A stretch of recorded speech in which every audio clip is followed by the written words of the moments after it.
10 वायुमंडलीय परिसंचरण तथा मौसम प्रणालियां।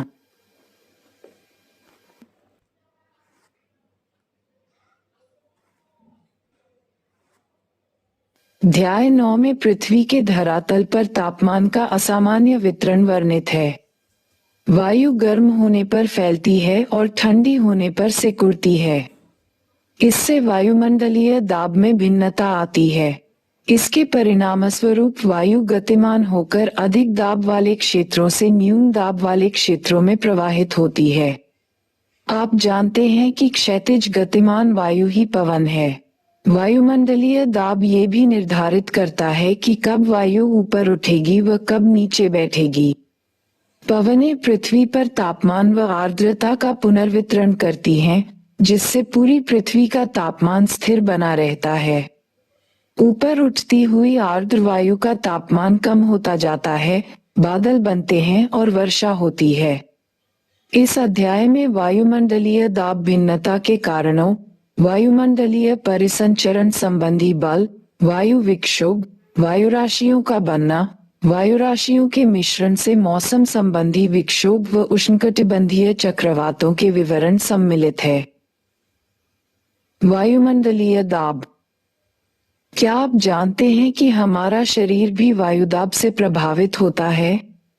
जैसे जैसे आप ऊपर ऊंचाई पर चढ़ते जाते हैं, वायु विरल होती जाती है और सांस लेने में कठिनाई होती है।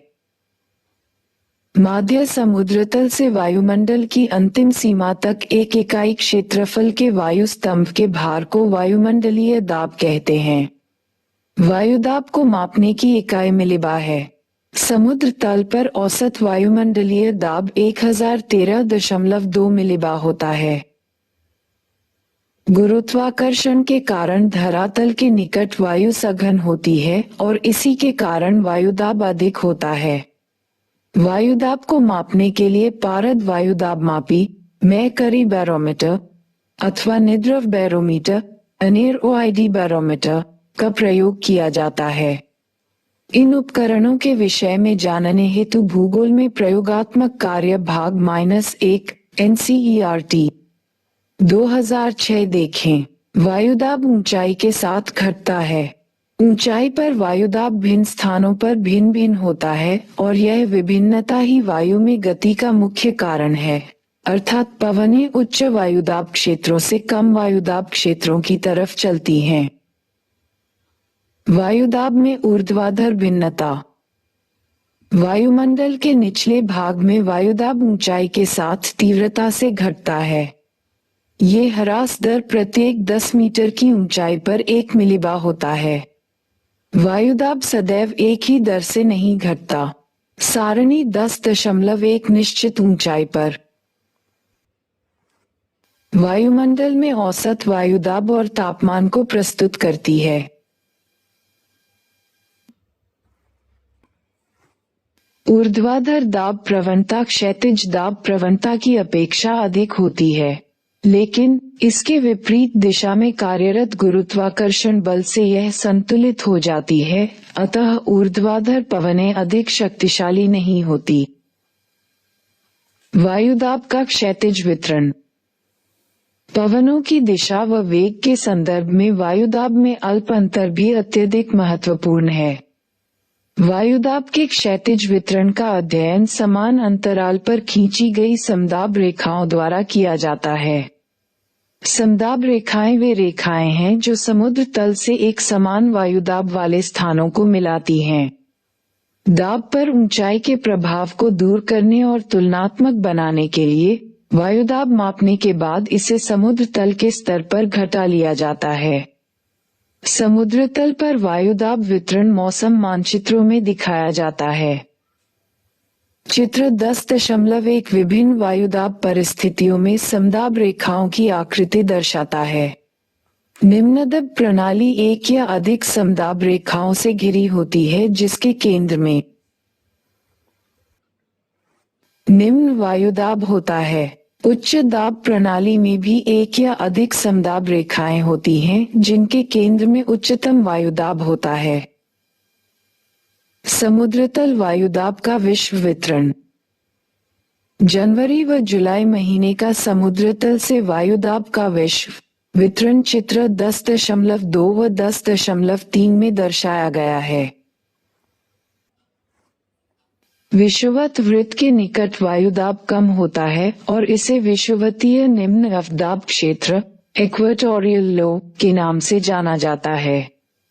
30 डिग्री उत्तरी व 30 डिग्री दक्षिणी अक्षांशों के साथ उच्च दाब क्षेत्र पाए जाते हैं, जिन्हें उपोष्ण उच्च वायुदाब क्षेत्र कहा जाता है। पुनः ध्रुवों की तरफ 60 डिग्री उत्तरी व 60 डिग्री दक्षिणी अक्षांशों पर निम्न दाब पेटियां हैं, जिन्हें अधोध्रुवीय निम्नदाब पट्टियां कहते हैं। ध्रुवों के निकट वायुदाब अधिक होता है और इसे ध्रुवीय उच्च वायुदाब पट्टी कहते हैं। ये वायुदाब पट्टियां स्थायी नहीं हैं। सूर्य किरणों के विस्थापन के साथ ये पट्टियां विस्थापित होती रहती हैं।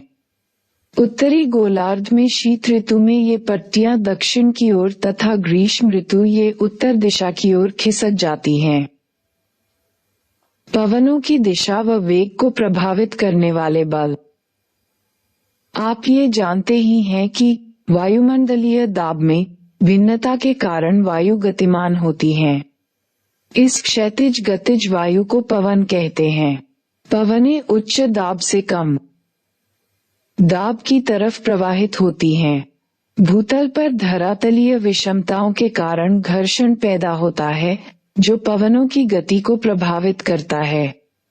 इसके साथ पृथ्वी का घूर्णन भी पवनों के वेग को प्रभावित करता है। पृथ्वी के घूर्णन द्वारा लगने वाले बल को कोरियोलिस बल कहा जाता है। अतः पृथ्वी के धरातल पर क्षैतिज पवनें 3 संयुक्त प्रभावों का परिणाम है: दाब प्रवणता प्रभाव, घर्षण बल तथा कोरियोलिस बल। इसके अतिरिक्त गुरुत्वाकर्षण बल पवनों को नीचे प्रवाहित करता है। दाब प्रवणता बल। वायुमंडलीय दाब भिन्नता एक बल उत्पन्न करता है। दूरी के संदर्भ में दाब परिवर्तन की दर दाब प्रवणता है। जहां समदाब रेखाएं पास पास हों, वहां दाब प्रवणता अधिक व समदाब रेखाओं के दूर दूर होने से दाब प्रवणता कम होती है। घर्षण बल। ये पवनों की गति को प्रभावित करता है। धरातल पर घर्षण सर्वाधिक होता है और इसका प्रभाव प्रायः धरातल से 1 से 3 की 0 मीटर 0 ऊंचाई तक होता है। समुद्र सतह पर घर्षण न्यूनतम होता है। कोरियोलिस बल। पृथ्वी का अपने अक्ष पर घूर्णन पवनों की दिशा को प्रभावित करता है। सन 1844 में फ्रांसीसी वैज्ञानिक ने इसका विवरण प्रस्तुत किया और इसी पर इस बल को कोरियोलिस बल कहा जाता है। इस प्रभाव से पवनें उत्तरी गोलार्ध में अपनी मूल दिशा से दाहिनी तरफ व दक्षिण गोलार्ध में बाईं तरफ विक्षेपित डिफ्लेक्ट हो जाती हैं। जब पवनों का वेग अधिक होता है, तब विक्षेपण भी अधिक होता है। कोरियोलिस बल अक्षांशों के कोण के सीधा समानुपात में बढ़ता है। ये ध्रुवों पर सर्वाधिक और विषुवत वृत्त पर अनुपस्थित होता है। कोरियोलिस बल दाब प्रवणता के समकोण पर कार्य करता है। दाब प्रवणता बल समदाब रेखाओं के समकोण पर होता है। जितनी दाब प्रवणता अधिक होगी, पवनों का वेग उतना ही अधिक होगा और पवनों की दिशा उतनी ही अधिक विक्षेपित होगी।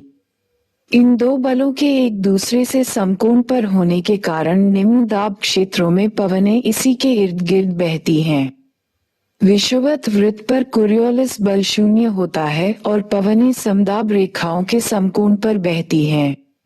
अतः निम्न दाब क्षेत्र और अधिक गहन होने की बजाय पूरित हो जाता है।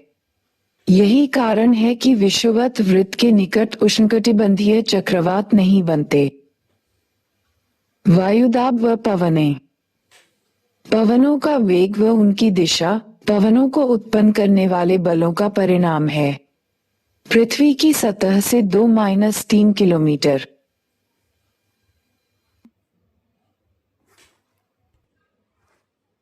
की ऊंचाई पर ऊपरी वायुमंडल में पवनें धरातलीय घर्षण के प्रभाव से मुक्त होती हैं और मुख्यतः दाब प्रवणता तथा कोरियोलिस बल से नियंत्रित होती हैं। जब समदाब रेखाएं सीधी हों और घर्षण का प्रभाव न हो, तो दाब प्रवणता बल कोरियोलिस बल से संतुलित हो जाता है और फलस्वरूप पवनें समदाब रेखाओं के समानांतर बहती हैं। ये पवनें भूविक्षेपी जियोस्ट्रोफिक पवनों के नाम से जानी जाती हैं। निम्न दाब क्षेत्र के चारों तरफ पवनों का परिक्रमण चक्रवाती परिसंचरण कहलाता है। उच्च वायु दाब क्षेत्र के चारों तरफ ऐसा होना प्रतिचक्रवाती परिसंचरण कहा जाता है। इन प्रणालियों में पवनों की दिशा दोनों गोलार्धी में भिन्न होती है। सारणी 10.2 पृथ्वी की सतह पर कई बार निम्न व उच्च दाब के चारों ओर पवनों का परिसंचरण ऊंचाई पर होने वाले वायु परिसंचरण से संबंधित ही होता है। प्रायः निम्न दाब क्षेत्रों पर वायु अभिसरित होंगी और ऊपर उठेगी। उच्च दाब क्षेत्रों में वायु का अवतलन होगा और धरातल पर अपसरित होगी। चित्र 10.5। अभिसरण के अतिरिक्त वायु भ्रमिल रूप में संवहन धाराओं में पर्वतों के साथ साथ और वाताग्र के सहारे ऊपर उठती है, जो बादल बनने व वर्षण के लिए आवश्यक है।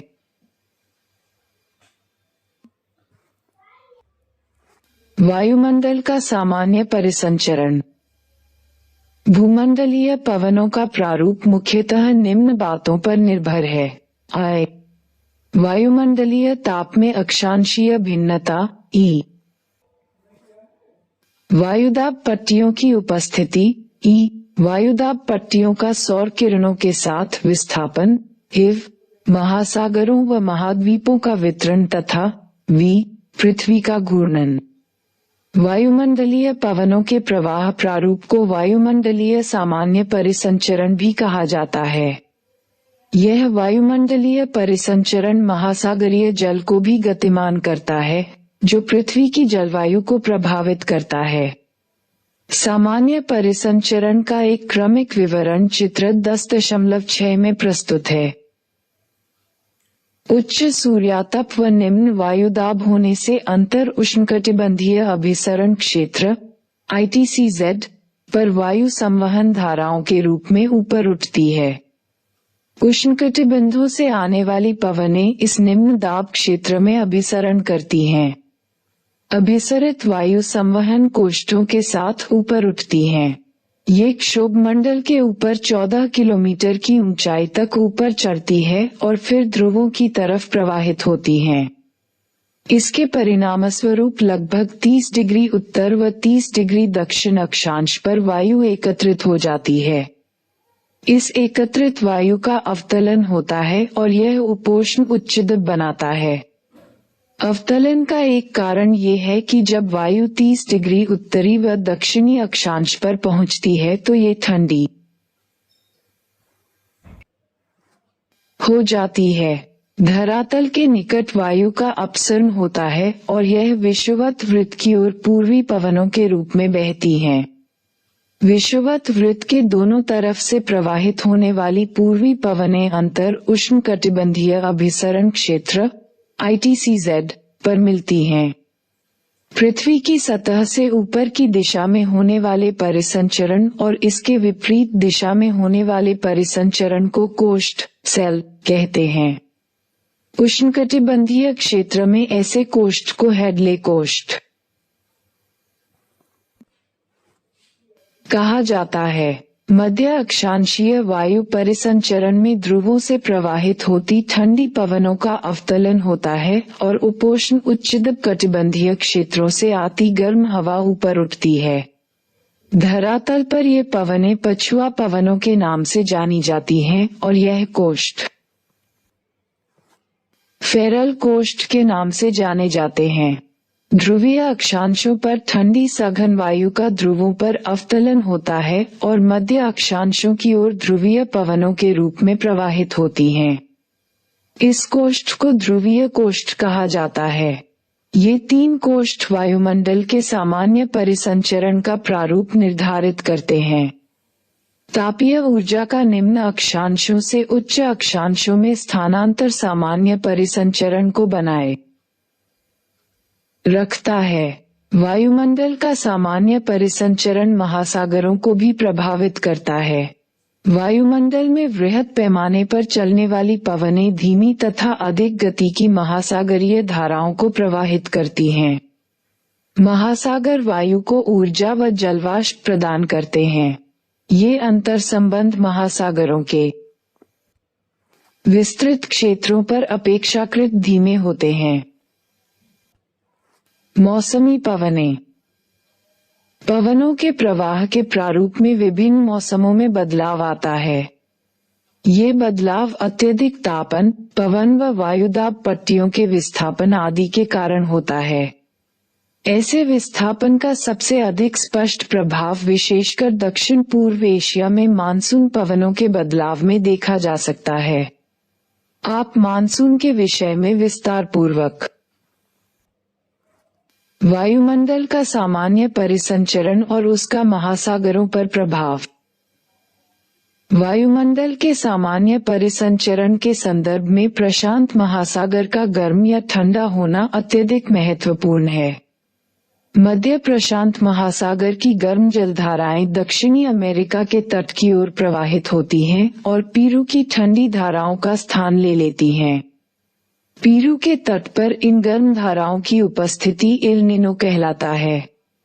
एल निनो घटना का मध्य प्रशांत महासागर और ऑस्ट्रेलिया के वायुदाब परिवर्तन से गहरा संबंध है। प्रशांत महासागर पर वायुदाब में ये परिवर्तन दक्षिणी दोलन कहलाता है। इन दोनों दक्षिणी दोलन बदलाव व एल निनो की संयुक्त घटना को ईएनएसओ के नाम से जाना जाता है। जिन वर्षों में ईएनएसओ शक्तिशाली होता है, विश्व में वृहद मौसम संबंधी भिन्नताएं देखी जाती हैं। दक्षिण अमेरिका के पश्चिमी शुष्क तट पर भारी वर्षा होती है। ऑस्ट्रेलिया और कभी कभी भारत अकालग्रस्त होते हैं तथा चीन में बाढ़ आती है। इन घटनाओं के ध्यानपूर्वक आकलन से संसार के अन्य भागों की मौसम संबंधी भविष्यवाणी के रूप में इनका प्रयोग किया जाता है। में पढ़ेंगे सामान्य परिसंचरण प्रणाली से भिन्न अन्य स्थानीय विसंगतियां नीचे वर्णित हैं। स्थानीय पवनें। भूतल के गर्म व ठंडे होने से भिन्नता तथा दैनिक व वार्षिक चक्रों के विकास से बहुत सी स्थानीय व क्षेत्रीय पवनें प्रवाहित होती हैं। स्थल व समुद्र समीर जैसा कि पहले वर्णित है, ऊष्मा के अवशोषण तथा स्थानांतरण में स्थल व समुद्र में भिन्नता पाई जाती है। दिन के दौरान स्थल भाग समुद्र की अपेक्षा अधिक गर्म हो जाते हैं। अतः स्थल पर हवाएं ऊपर उठती हैं और निम्न दाब क्षेत्र बनता है, जबकि समुद्र अपेक्षाकृत ठंडे रहते हैं और उन पर उच्च वायुदाब बना रहता है। इससे समुद्र से स्थल की ओर दाब प्रवणता उत्पन्न होती है और पवनें समुद्र से स्थल की तरफ समुद्र समीर के रूप में प्रवाहित होती हैं। रात्रि में इसके एकदम विपरीत प्रक्रिया होती है। स्थल समुद्र की अपेक्षा जल्दी ठंडा होता है। दाब प्रवणता स्थल से समुद्र की तरफ होने पर स्थल समीर प्रवाहित होती है। पर्वत व घाटी पवनें। दिन के दौरान पर्वतीय प्रदेशों में ढाल गर्म हो जाते हैं और वायु ढाल के साथ साथ ऊपर उठती है और इस स्थान को भरने के लिए वायु घाटी से बहती है। इन पवनों को घाटी समीर कहते हैं। रात्रि के समय पर्वतीय ढाल ठंडे हो जाते हैं और सघन वायु घाटी में नीचे उतरती है, जिसे पर्वतीय पवनें कहते हैं। उच्च पठारों व हिम क्षेत्रों से घाटी में बहने वाली ठंडी वायु को अवरोही कैटाबैटिक पवनें कहते हैं। पर्वत श्रेणियों के पवन विमुख ढालों पर एक अन्य प्रकार की उष्ण पवनें प्रवाहित होती हैं। पर्वत श्रेणियों को पार करते हुए ये आर्द्र पवनें संघनित हो जाती हैं और वर्षण करती हैं। जब ये पवनें पवन विमुख ढालों पर नीचे उतरती हैं, तब ये शुष्क पवनें रुद्धोष्म एडियाबैटिक प्रक्रिया से गर्म हो जाती हैं। ये शुष्क हवाएं कम समय में बर्फ पिघला सकती हैं। वायुराशियां, एयर मासेस। जब वायु किसी समांगी क्षेत्र पर पर्याप्त लंबे समय तक रहती है तो यह उस क्षेत्र के गुणों को धारण कर लेती है। ये समान क्षेत्र विस्तृत महासागरीय सतह या विस्तृत मैदानी भाग हो सकता है। तापमान तथा आर्द्रता संबंधी विशिष्ट गुणों वाली यह वायु वायुराशि कहलाती है। इसे यूं भी परिभाषित किया जाता है, वायु का वह वृहद भाग जिसमें तापमान व आर्द्रता संबंधी क्षैतिज भिन्नताएं बहुत कम हैं। वह समान धरातल जिन पर वायुराशियां बनती हैं, उन्हें वायुराशियों का उद्गम क्षेत्र कहा जाता है। वायुराशियों को उनके उद्गम क्षेत्र के आधार पर वर्गीकृत किया जाता है। इनके प्रमुख 5 उद्गम क्षेत्र हैं, जो इस प्रकार हैं। 1. उष्ण व उपोष्ण कटिबंधीय महासागर। 2. उपोष्ण कटिबंधीय उष्ण मरुस्थल। 3. उच्च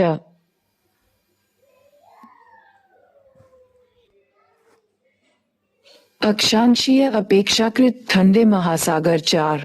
उच्च अक्षांशीय अतिशीत बर्फ आच्छादित महाद्वीपीय क्षेत्र। 5. स्थायी रूप से बर्फ आच्छादित महाद्वीप अंटार्कटिक तथा आर्कटिक। इसी के आधार पर निम्न प्रकार की वायुराशियां पाई जाती हैं। 1. उष्णकटिबंधीय महासागरीय वायुराशि MTE। उष्णकटिबंधीय महाद्वीपीय CTE। ध्रुवीय महासागरीय MP। ध्रुवीय महाद्वीपीय CP। महाद्वीपीय आर्कटिक CA। उष्णकटिबंधीय वायुराशियां गर्म होती हैं तथा ध्रुवीय वायुराशियां ठंडी होती हैं। वाताग्र फ्रांस। जब 2 भिन्न प्रकार की वायुराशियां मिलती हैं तो उनके मध्य सीमा क्षेत्र को वाताग्र कहते हैं। वाताग्रों के बनने की प्रक्रिया को वाताग्र जनन फ्रंटोजेनेसिस कहते हैं। वाताग्र 4 प्रकार के होते हैं। I. शीत वाताग्र। E. उष्ण वाताग्र। E. अचर वाताग्र। HIV. अधिविष्ट वाताग्र। जब वाताग्र स्थिर हो जाए तो इन्हें अचर वाताग्र कहा जाता है, अर्थात ऐसे वाताग्र जब कोई भी वायु ऊपर नहीं उठती। जब शीतल व भारी वायु आक्रामक रूप में उष्ण वायु राशियों को ऊपर धकेलती हैं, इस संपर्क क्षेत्र को शीत वाताग्र कहते हैं। यदि गर्म वायु राशियां आक्रामक रूप में ठंडी वायु राशियों के ऊपर चढ़ती हैं, तो इस संपर्क क्षेत्र को उष्ण वाताग्र कहते हैं। यदि एक वायु राशि पुनर्तः धरातल के ऊपर उठ जाए तो ऐसे वाताग्र को अधिविष्ट वाताग्र कहते हैं। वाताग्र मध्य अक्षांशों में ही निर्मित होते हैं और तीव्र वायुदाब व तापमान प्रवणता इनकी विशेषता है।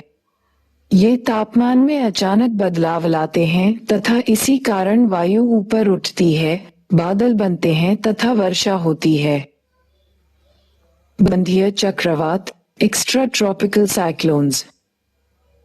वे चक्रवातीय वायु प्रणालियां जो उष्णकटिबंध से दूर मध्य व उच्च अक्षांशों में विकसित होती हैं, उन्हें बहिरुष्ण या शीतोष्ण कटिबंधीय चक्रवात कहते हैं। मध्य तथा उच्च अक्षांशों में जिस क्षेत्र से ये गुजरते हैं, वहां मौसम संबंधी अवस्थाओं में अचानक तेजी से बदलाव आते हैं। बहिरुष्ण कटिबंधीय चक्रवात ध्रुवीय वाताग्र के साथ साथ बनते हैं। आरंभ में वाताग्र अचर होता है। उत्तरी गोलार्ध में वाताग्र के दक्षिण में कोष्ण व उत्तर दिशा से ठंडी हवा प्रवाहित होती है। जब वाताग्र के साथ वायुदाब कम हो जाता है, कोष्ण वायु उत्तर दिशा की ओर तथा ठंडी वायु दक्षिण दिशा में घड़ी की सुइयों के विपरीत चक्रवातीय परिसंचरण करती है। इस चक्रवातीय प्रवाह से बहिरुष्ण कटिबंधीय चक्रवात विकसित होता है, जिसमें एक उष्ण वाताग्र तथा एक शीत वाताग्र होता है। चित्र 10.9 एक ऐसे ही विकसित चक्रवात को दर्शाता है। इस चक्रवात में कोशन वायु क्षेत्र या कोशन खंड ठंडे अग्रभाग व पिछले शीत खंड के बीच पाया जाता है। कोशन वायु आक्रामक रूप में ठंडी वायु के ऊपर चढ़ती है और उष्ण वाताग्र के पहले भाग में स्तरी मेघ दिखाई देते हैं और वर्षा होती है। पीछे से आता शीत वाताग्र उष्ण वायु को ऊपर धकेलता है, जिसके परिणामस्वरूप शीत वाताग्र के साथ कपासी मेघ बनते हैं। शीत वाताग्र उष्ण वाताग्र की अपेक्षा तीव्र गति से चलते हैं और अंततः उष्ण वाताग्रों को पूरी तरह ढक लेते हैं। ये कोशन वायु ऊपर उठती हैं और इसका भूतल से कोई संपर्क नहीं रहता तथा अधिविष्ट वाताग्र बनता है एवं चक्रवात धीरे धीरे क्षीण हो जाता है।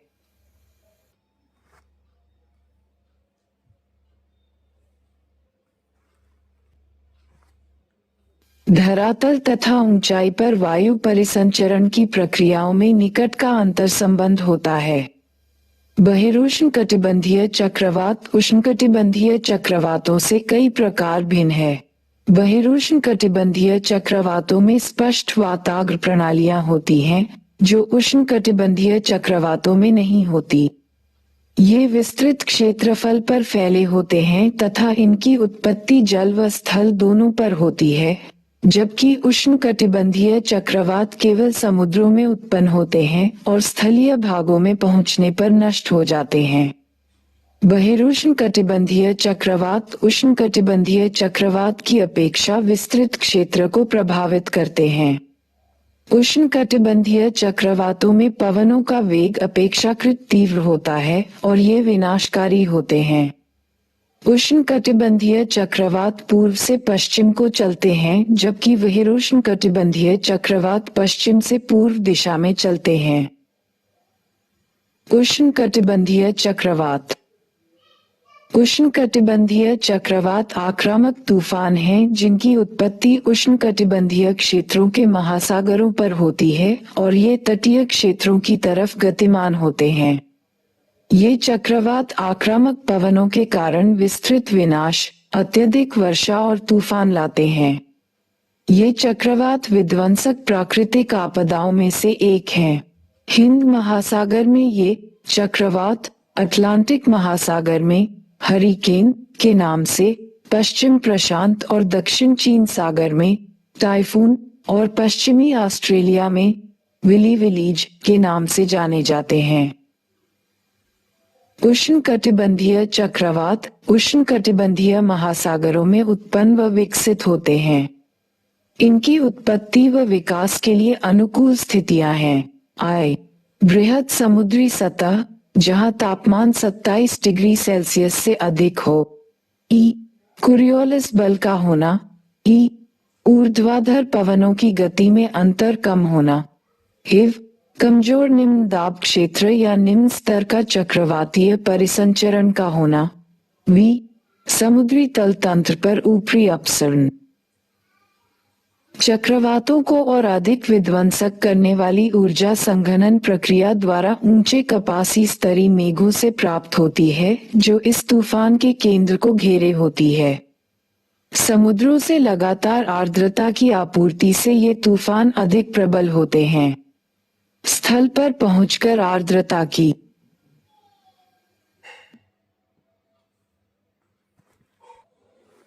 आपूर्ति रुक जाती है और ये क्षीण होकर समाप्त हो जाते हैं। वह स्थान जहां से उष्णकटिबंधीय चक्रवात तट को पार करके जमीन पर पहुंचते हैं, चक्रवात का लैंडफॉल कहलाता है। वे चक्रवात जो प्रायः 20 डिग्री उत्तरी अक्षांश से गुजरते हैं, उनकी दिशा अनिश्चित होती है और ये अधिक विध्वंसक होते हैं। एक विकसित उष्णकटिबंधीय चक्रवात की संरचना का ऊर्ध्वाधर क्रमिक विवरण चित्र 10.10 में दर्शाया गया है। एक विकसित उष्णकटिबंधीय चक्रवात की विशेषता इसके केंद्र के चारों तरफ प्रबल सर्पिल स्पाइरल पवनों का परिसंचरण है, जिसे इसकी आंख आई कहा जाता है। इस परिसंचरण प्रणाली का व्यास 150 से 250 किलोमीटर तक होता है। इसका केंद्रीय अक्षु क्षेत्र शांत होता है, जहां पवनों का अवतलन होता है। अक्षु के चारों तरफ अक्षुभित्ति होती है, जहां वायु का प्रबल व वृत्ताकार रूप में आरोहण होता है। यह आरोहण क्षुभ सीमा की ऊंचाई तक पहुंचता है। इसी क्षेत्र में पवनों का वेग अधिकतम होता है, जो 250 किलोमीटर प्रति घंटा तक होता है। इन चक्रवातों से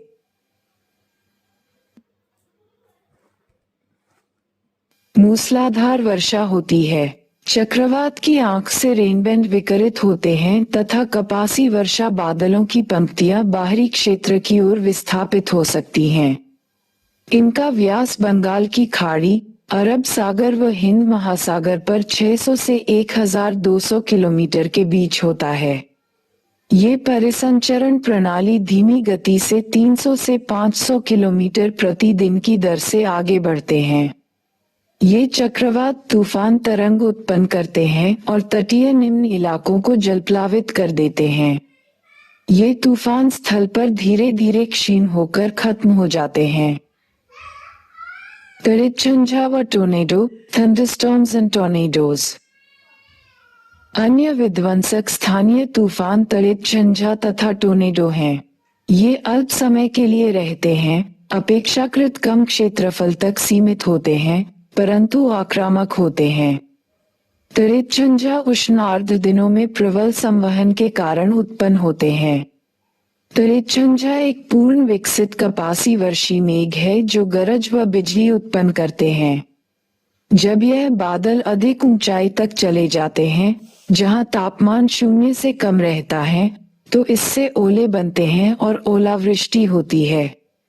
आर्द्रता कम होने पर ये तड़ितझंझा धूल भरी आंधियां लाते हैं। तड़ितझंझा की विशेषता उष्ण वायु का प्रबल ऊर्ध्व प्रवाह है, जिसके कारण बादलों का आकार बढ़ता है और ये अधिक ऊंचाई तक पहुंचते हैं। इसके कारण वर्षण होता है। तत्पश्चात नीचे की तरफ वात प्रवाह पृथ्वी पर ठंडी वायु व वर्षा लाते हैं। भयानक तड़ितझंझा से कभी कभी वायु आक्रामक रूप में हाथी की सूंड की तरह सर्पिल अवरोहण करती है। इसमें केंद्र पर अत्यंत कम वायुदाब होता है और यह व्यापक रूप से भयंकर विनाशकारी होते हैं। इस परिघटना को टोर्नेडो कहते हैं। टोर्नेडो सामान्यतः मध्य अक्षांशों में उत्पन्न होते हैं। समुद्र पर टोर्नेडो को जलस्तंभ वाटर स्पाउट्स कहते हैं। ये आक्रामक तूफान वायुमंडलीय ऊर्जा वितरण में भिन्नता या अस्थिर वायु के व्यवस्थित होने की अभिव्यक्ति है। इन तूफानों से स्थितिज व ताप ऊर्जा गतिज ऊर्जा में परिवर्तित हो जाती है और अशांत वायुमंडलीय दिशाएं पुनः स्थिर स्थिति में लौट आती हैं। निम्नलिखित प्रश्नों के उत्तर लगभग 30 शब्दों में दीजिए। वायुदाब मापने की इकाई क्या है? मौसम मानचित्र बनाते समय किसी स्थान के वायुदाब को समुद्र तल तक क्यों घटाया जाता है? जब दाब प्रवणता बल उत्तर से दक्षिण दिशा की तरफ हो, अर्थात उपोष्ण उच्च दाब से विषुवत वृत्त की ओर हो, तो उत्तरी गोलार्ध में उष्णकटिबंध में पवनें उत्तरी पूर्वी क्यों होती हैं? भूविक्षेपी पवनें क्या हैं? समुद्र व स्थल समीर का वर्णन करें। 3. निम्नलिखित प्रश्नों के उत्तर लगभग 150 शब्दों में दीजिए। पवनों की दिशा व वेग को प्रभावित करने वाले कारक बताएं। पृथ्वी पर वायुमंडलीय सामान्य परिसंचरण का वर्णन करते हुए चित्र बनाएं। 30 डिग्री उत्तरी व दक्षिण अक्षांशों पर उपोष्ण कटिबंधीय उच्च वायुदाब के संभव कारण बताएं। उष्ण कटिबंधीय चक्रवातों की उत्पत्ति केवल समुद्रों पर ही क्यों होती है? उष्ण कटिबंधीय चक्रवात के किस भाग में मूसलाधार वर्षा होती है और उच्च वेग की पवनें चलती हैं और